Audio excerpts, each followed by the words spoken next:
안녕하세요. 저는 성북구에 살고 있는 40대 중반 여자입니다. 여러분들은 몸과 마음을 다 줄 만큼 누구보다 사랑했던 사람에게 배신을 당해보신 적 있으신가요? 제가 이 이야기를 누구에게 말하기도 그렇고 이곳에 사연을 보내는 것도 몇 번이나 망설였어요. 몇 번이고 썼다 지웠다 반복했지만 혹시나 저와 같은 일을 겪게 되실까 걱정되어 여러분들에게 저처럼 당하지 않으셨으면 하는 마음에 용기를 내어보기로 했어요. 직접 까보기 전까진 그 속에 뭐가 들었는지 전혀 알 수 없는 게 사람 마음인 것 같아요. 그 사람에 대해 다 아는 것 같다가도 속을 까보면 제가 알던 사람과는 전혀 다른 경우가 많더라고요. 그래서 저는 귀신보다 사람이 더 무서운 것 같아요. 귀신은 저희 눈에 거의 안 보이지만 간혹 보이더라도 겁주는 게 끝이잖아요. 반면 사람은 속을 모르니 무슨 생각을 하고 무슨 짓을 할지 예측이 안 가서 더 무서워요. 저희 집안은 나름 교육자 집안이었어요. 아버지는 사업을 하셨고 저희 외가 쪽이 대대로 교수, 교사셔서 저희 어머니도 대학 교수셨어요. 아버지께서는 제가 사업을 이어받았으면 하는 바람이 있으신 것 같았지만 저는 아이들을 좋아해서 어머니처럼 훌륭한 교육자가 되고 싶었어요. 항상 어머니를 롤모델로 삼고 훗날 중학교 교사가 된 저를 상상하곤 했죠.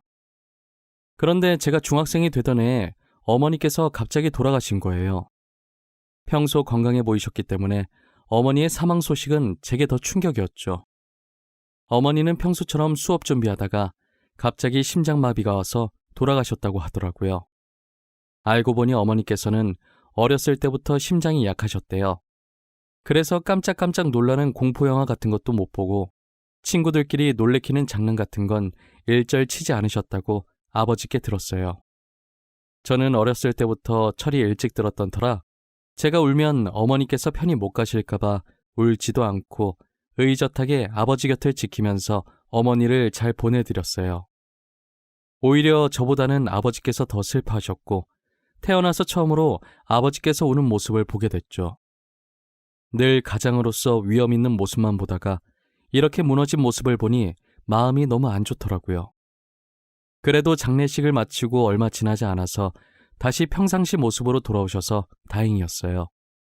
아버지는 제게 지원을 아끼지 않으셨고 하고 싶은 공부가 있다고 하면 다 하게 해주셨어요. 덕분에 저는 공부를 열심히 해서 다들 가고 싶다고 난리인 명문대에 들어가게 되었죠.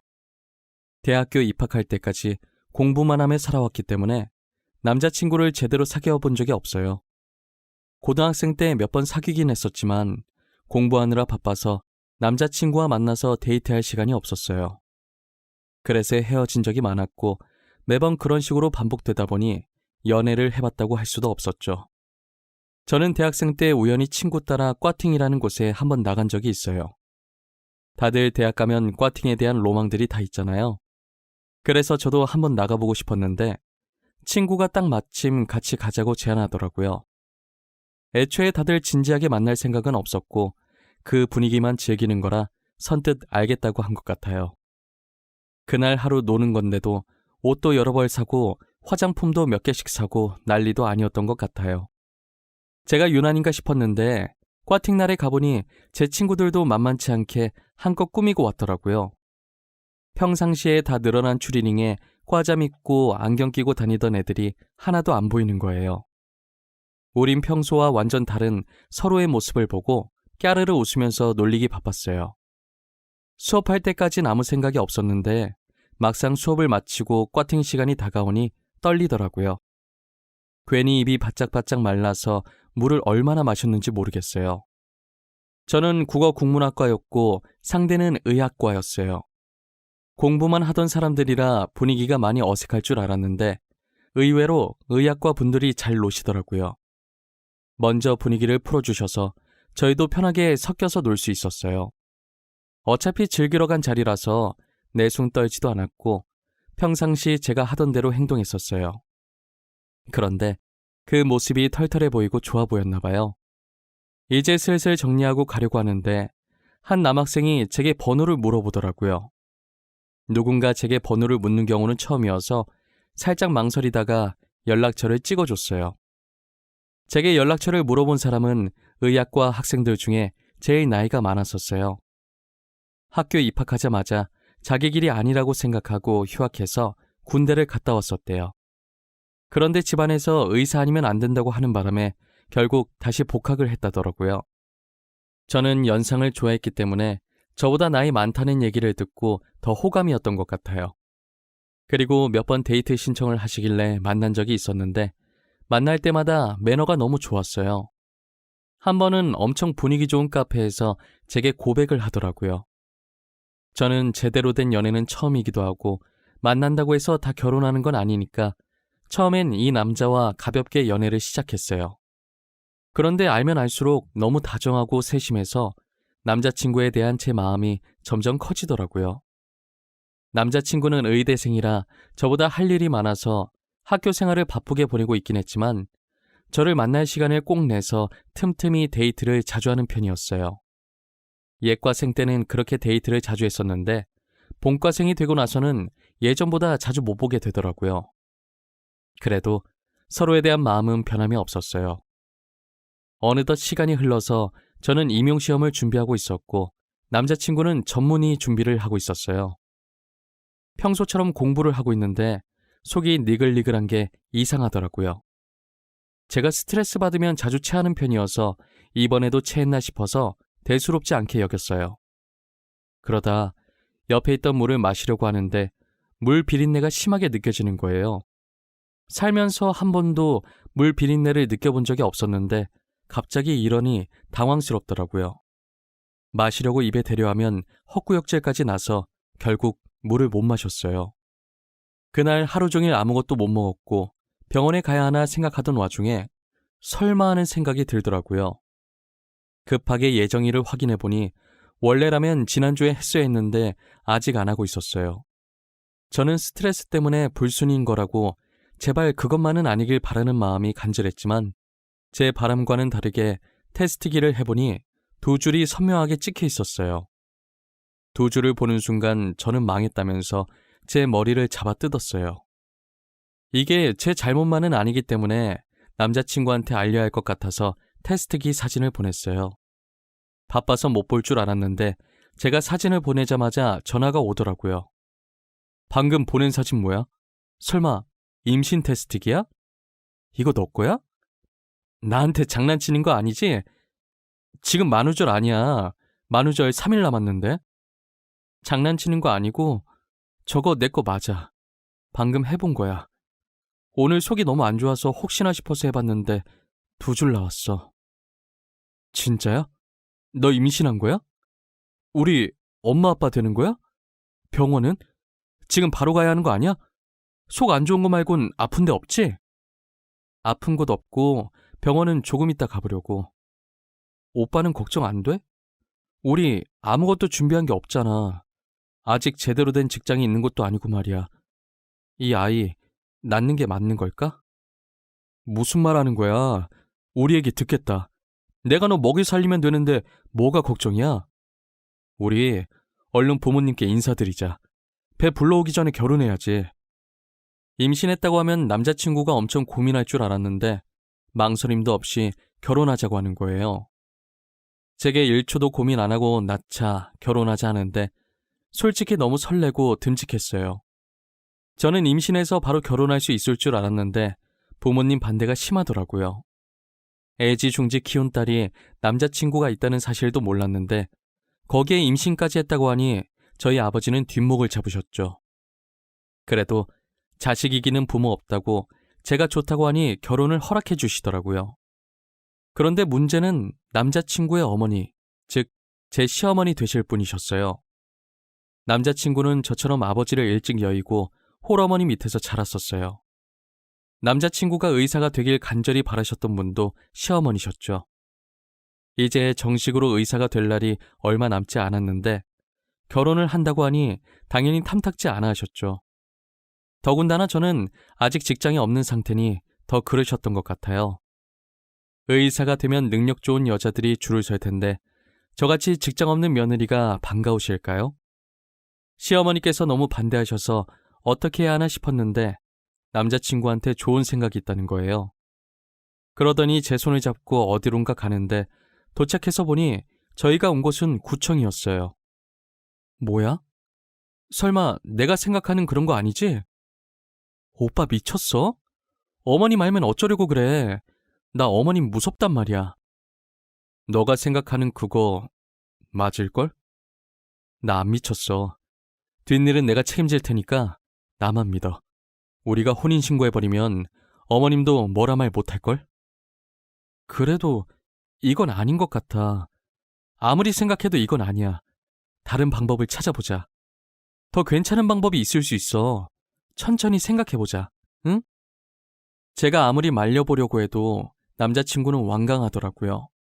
결국 저와 남자친구는 무작정 혼인신고를 해버렸고 법적으로 부부가 되었죠. 그리고 남편은 가족관계 증명서를 떼서 시어머니께 당당하게 내밀었어요. 시어머니께서는 가족관계 증명서에 올라간 제 이름을 보고 거품 물고 쓰러지셨죠. 이미 임신도 했고 혼인신고까지 한 마당에 쫓아낼 수 없으니 할 수 없이 저를 며느리로 받아주셨어요. 형편이 좋지 않아서 결혼식 할 거면 우리 돈으로 하라고 하시더라고요. 솔직히 제가 아버지께 말하면 저희 집에서 다 해주실 것 같긴 한데 괜히 돈으로 으스대는 것 같아서 결혼식 없이 살기로 했어요. 아이 낳을 때까지만 합가하자고 하셔서 알겠다고 했는데 막상 해보니 시댁살이가 만만치 않더라고요. 시어머니께서는 입만 댔다 하면 남편 곧 의사 된다는 소리를 하셨어요. 저한테는 대학 나오면 뭐하냐고 취직도 못하고 정말 별 볼 일 없다고 하셨죠.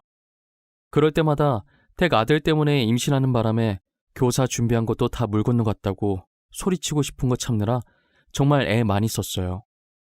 조선시대에서 막 현대로 넘어왔다고 해도 과언이 아닐 정도로 가부장적인 시어머니는 역시 여자는 집에서 얌전히 살림하고 있어야 한다면서 이것저것 집안일을 장난 아니게 시키더라고요. 먼 놈의 빨래가 남의 집 빨래까지 다 들고 오는 건지 하루에 한 번씩 해도 계속 나오더라고요. 결국 저는 한 달도 못 버티고 남편에게 부탁해서 분가를 하기로 했어요. 다행이라고 해야 할지 남편이 근무하던 병원이 시댁과 멀어서 그걸 핑계로 분가했죠. 조선시대 시어머니 모시다가 분가를 하니 숨통이 트이더라고요. 거기다 얼마 지나지 않아 남편도 드디어 전문의 시험에 합격했죠. 그런데 남편이 개인 병원을 내고 싶어하는 눈치더라고요. 하지만 시댁 형편이 좋은 것이 아니라서 말을 꺼낼 생각도 못하고 있었죠. 날이 갈수록 남편 얼굴이 수심이 깊어지는 게 안쓰러웠어요. 아무래도 저희 집이 부유했던 터라 남편 몰래 아버지를 찾아갔어요. 공부할 거라고 학원 다니게 해달라고 한 것 말곤 아버지에게 한 번도 무언가를 해달라고 부탁한 적이 없어요. 그래서 그런지 아버지를 보고도 입이 잘 안 떨어지더라고요. 이게 사소한 부탁도 아니고 무려 병원을 차려달라는 말이니 더 그랬어요. 아버지는 제 표정을 보고 눈치채셨는지 편하게 말해보라고 하시는 거예요. 아빠 있잖아. 사실 내가 부탁이 하나 있어서 왔는데 말이야. 남편 전문의 됐는데 혹시 병원 하나만 차려주면 안 될까? 뭐? 병원? 병원이 사달라고 하면 사줄 수 있는 애기 장난감도 아니고 참... 라고 할 줄 알았지? 어느 정도 예상했어. 누구나 의사 되면 개인 병원 갖고 싶어 하지. 박서방이 병원 차리고 싶대? 아니, 박서방이 나한테 직접 말한 건 아닌데 그래도 내가 뭐라도 하나 해주고 싶어서. 남편도 개인 병원 운영하면 동기들한테 기사할 것 같고 나도 아빠가 해주면 시어머니한테 당당해질 수 있을 것 같아서. 그래, 알겠다. 아빠가 병원 하나 차려줄게. 네가 나한테 한 번도 부탁한 적 없으니까 해주는 거야. 처음이자 마지막이다. 알지? 대신 병원은 아빠 명의로 할 거야. 내가 죽고 나면 박서방 주던가 하고. 걱정과 달리 아버지께서는 흔쾌히 병원을 차려주시겠다고 하시더라고요. 저는 기세등등하게 집으로 돌아가서 이 사실을 남편에게 알렸어요. 남편은 제 손잡고 너무 고맙다고 하고 아버지께도 전화해서 감사하다고 다음에 찾아뵙겠다고 했죠. 시어머니한테도 말했더니 그런 집안인 줄 몰랐다고 갑자기 저한테 살갑게 대하시더라고요. 돈이라는 게 어떻게 보면 종이 쪼가리 하나인데 이렇게 쥐락펴락할 수 있다는 게 참 무섭긴 무서워요. 저는 아버지 덕분에 시어머니 앞에서도 당당하게 어깨를 펴고 다닐 수 있었죠. 아버지께서는 정말 예상을 하셨던 건지 이미 병원 인테리어가 다 끝나 있더라고요. 그렇게 남편의 생애 첫 개인 병원은 정말 단기간에 개업할 수 있었어요. 아무래도 아버지께서 사업을 하시니 인맥이 많아서 첫날인데도 사람들이 많이 오시더라고요. 게다가 병원 위치도 좋아서 크게 걱정할 게 없었어요. 그리고 남편 병원이 성형외과다 보니 대다수가 젊은 여성분들이었어요. 제가 드라마를 하도 많이 봐서 설마 드라마에서 보던 일이 펼쳐지는 건 아닐까 했는데 그동안 남편이 제게 했던 행동들을 떠올려 보니 그럴 양반은 아닌 것 같아서 걱정하지 않기로 했어요. 하지만 제가 너무 안일했던 것 같아요. 잘해주다가도 한순간에 변할 수 있는 게 사람 마음인데 말이에요. 저는 남편 병원도 계속 이대로 잘 되고 더불어 제 인생도 승승장구하길 바랐어요. 하지만 정확히 남편이 병원을 개업한 지 4달 만에 저는 충격적인 걸 보고 말았죠. 제가 임신 6개월 차에 접어들어서 어느 정도 배가 나와 있는 상태였어요. 몸이 점점 무거워지니까 움직이기 귀찮아서 집에서만 밥을 먹었는데 그날따라 이상하게 밖에 나가고 싶고 간만에 외식도 하고 싶은 거예요. 서프라이즈로 남편 놀래켜주고 싶어서 퇴근 시간에 맞춰서 말도 없이 병원에 갔었어요. 직원들은 이미 다 퇴근했는지 원장실에만 불이 켜져 있고 로비는 캄캄하더라고요. 살금살금 원장실로 다가가는데 가까이 갈수록 이상한 소리가 들리는 거예요. 남편의 목소리와 함께 외간 여자 목소리가 간간히 들리는데 그때부터 심장이 미친 듯이 쿵쿵 뛰더라고요. 조심스럽게 원장실 문을 살짝 열어서 봤는데 남편이 직원 한 명이랑 애정 행각을 나누고 있는 게 아니겠어요? 저는 그 모습을 보고 몸이 떨렸지만 침착하게 휴대폰을 들고 녹화하면서 문을 열었어요. 뒤늦게 저를 발견한 남편과 여직원은 당황해 하더라고요. 여직원은 빠르게 옷을 챙겨서 원장실을 나갔고 남편은 어쩔 줄 몰라 했어요. 그러더니 변명한답시고 직원이 수술하려고 상담 요청했는데 상담하다 보니 그렇게 보였던 거라고 하더라고요. 저는 말 같지도 않은 소리 하지 말라고 당장 이혼할 거라고 소리쳤고 남편은 아이를 생각해서 진정하라는 거예요. 바람난 남편 입에서 저런 말이 나오니 화가 났지만 아이라는 말에 멈칫하게 되더라고요. 결국 뱃속에 있는 저희 아이를 생각해서 한 번은 봐주기로 했어요. 태어나자마자 아빠가 없으면 우리 애가 너무 슬플 것 같았거든요. 진짜 너무 꼴 보기 싫은데 같은 공간에서 숨쉬기도 싫은데 정말 아기 하나만 보고 참았어요. 그리고 얼마 뒤 남편이 외도를 한 것보다 더 충격적인 일이 발생했어요.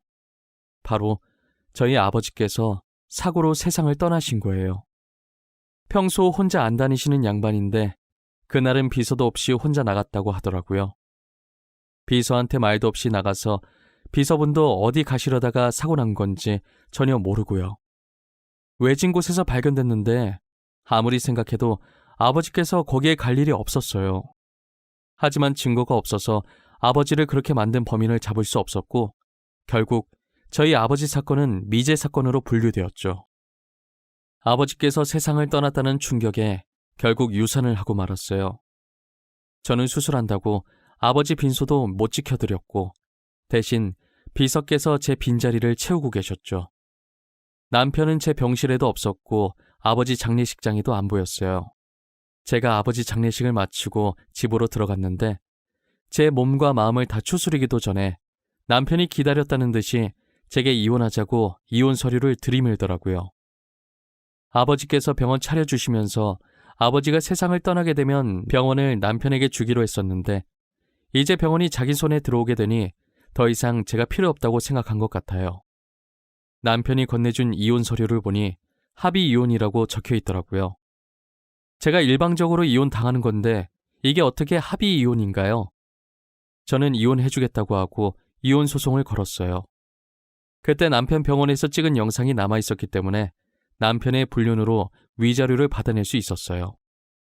저는 남편의 배신에 너무 충격을 받아서 모든 사람들과 연락을 끊고 남편에게 받은 위자료를 가지고 아무도 모르는 곳에 숨어 살았었어요. 그런데 어떻게 알고 온 건지 비서분이 저를 찾아오신 거예요. 아버지에게 빚진 게 많다고 대신 저한테 그 빚을 갚게 해달라고 하시더라고요. 비서분은 보육원 출신이셨는데 아버지께서 그 보육원에 봉사하러 갔다가 아이들과 잘 놀아주는 비서분을 발견한 뒤로 계속 눈여겨보고 있었대요. 곧 성인이라 보육원을 떠나야 한다는 소리를 원장님께 듣고 데리러 왔다고 하신 적이 있었어요. 거의 양아들처럼 믿고 비서직을 맡겼고 그만큼 비서도 아버지께 잘했었죠.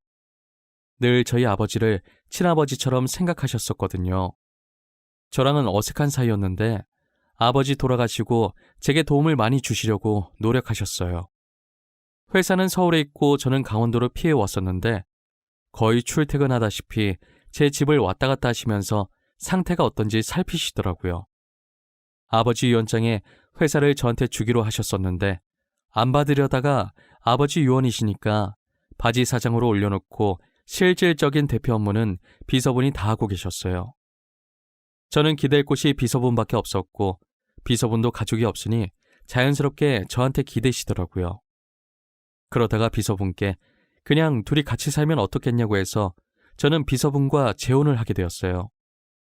남편과는 겨우 1살 차이였고 제 과거를 아는 사람이라 굳이 숨기지 않아도 되니 더 편했던 것 같아요. 남편은 되게 따뜻한 사람이라 제 아픈 과거를 절대 꺼내지 않았고 사랑으로 보듬어 주었어요. 아버지가 살아계셨을 때 남편을 왜 눈여겨봤는지 알겠더라고요. 3년 동안 살면서 한 번도 싸운 적 없고 항상 저한테 져주던 남편이었어요.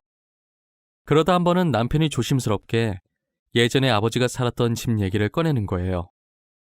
자기야, 나 진짜 고민 많이 하다가 말하는 건데 우리 예전에 아버님께서 살던 집에서 살면 어때? 여긴 당신 친구도 없고 나도 회사 나가면 혼자 있는 시간 많은데 그만큼 외롭잖아. 아, 맞아. 회사. 당신 회사 집이랑 많이 멀지? 왕복 얼마더라? 그동안 당신 출퇴근하기 힘들었을 텐데 내가 이기적이었네. 아빠가 살던 집으로 가자. 아니, 출퇴근이 힘들어서 그러는 거 아니야. 3년 동안 잘 다녔는데 뭘. 그냥 당신이 많이 외로워 보여서. 왜 그런 사람 때문에 당신이 이러고 살아야 하는지 모르겠어. 저는 듣고 보니 남편의 말도 맞다고 생각했어요. 생각해보면 잘못은 전 남편이 있는데 제가 왜 궁상 떨면서 이러고 살았는지 모르겠어요. 그렇게 저희는 3년 반 만에 고향인 서울로 올라오게 됐어요.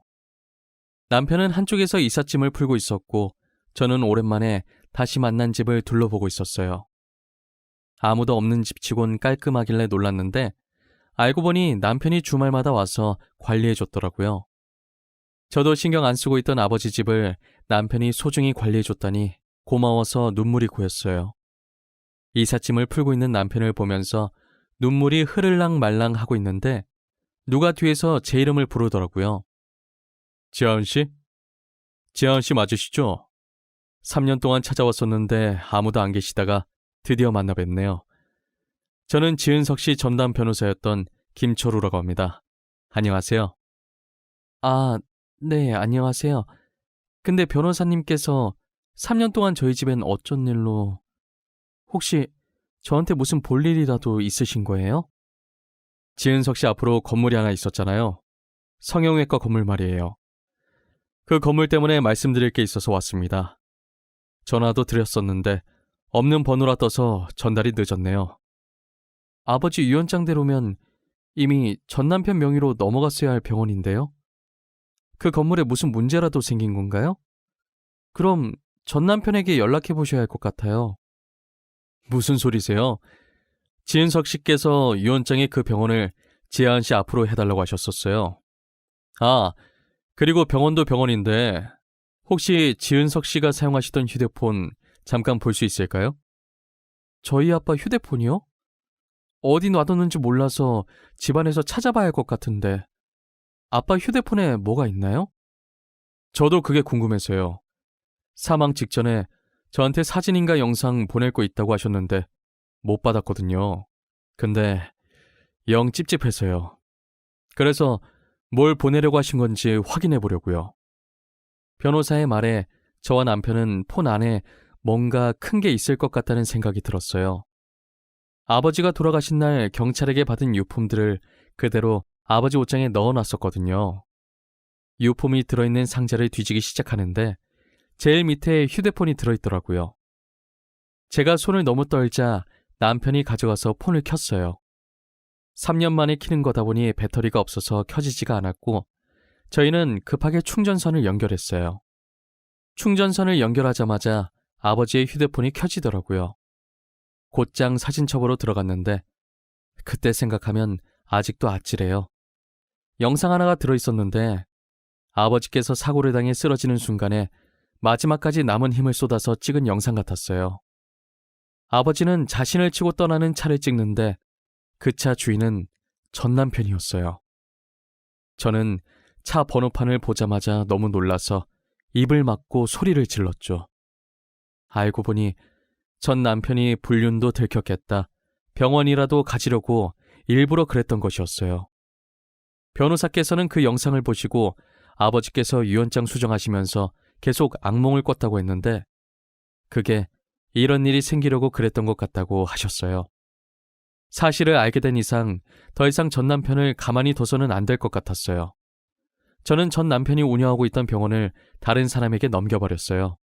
그리고 전 남편을 신고하려고 경찰서로 향했죠. 그런데 전 남편이 딱 마침 경찰서에 연행돼서 앉아있더라고요. 살짝 엿들어 보니 전 남편한테 걸린 의료사고 소송과 상간남 소송이 어마어마했어요. 원래 안 좋은 일은 한꺼번에 터진다고 하잖아요. 이제껏 잠잠하다가 제가 신고하러 간 날 그때 한 번에 다 터진 거라고 하더라고요. 참 고소복도 많은 양반이었어요. 전 남편은 뒤늦게 저를 발견하고 엄청 놀라는 거예요. 그러더니 저보고 병원 내놓으라고, 병원이 왜 제 명의로 되어 있는지 따지더라고요. 지금 나한테 그거 따지고 있을 상황이 아닐 텐데? 너 저기 쌓여있는 고소장들 다 어떡하냐? 근데 저 고소장들 내가 가지고 온 거에 비하면 진짜 약과다. 그게 무슨 말이야? 네가 뭘 들고 왔는데? 나 아무 짓도 안 했어. 너 3년 동안 어디에 처박혀서 숨어있더니 머리가 어떻게 됐냐? 내가 뭘 가지고 왔는지 알면 깜짝 놀랄 텐데. 뭐 여기서 공개? 바로 까줘? 네가 궁금하다고 하면 이렇게 많은 사람들이 있는 데서 공개하고. 그렇게 공개할 생각은 없었는데 전 남편이 궁금해하는 것 같아서 아버지 폰에 있던 영상을 틀었어요. 전 남편은 그 영상을 보자마자 온몸을 사시나무 떨듯이 떨고 있더라고요.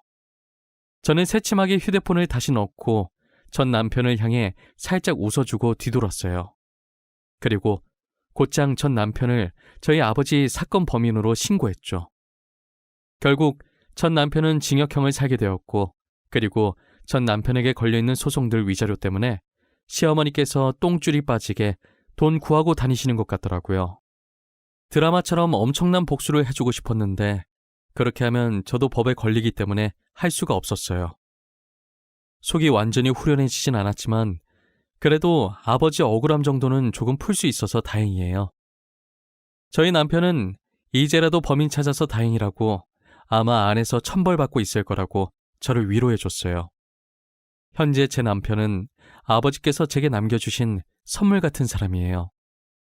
아버지는 사고가 아니었더라도 나이가 많이 드셔서 저보다 일찍 세상을 떠나게 될 테니 자신이 세상을 떠나게 되면 저 혼자 외롭지 말라고 제 남편을 남겨주신 것 같아요.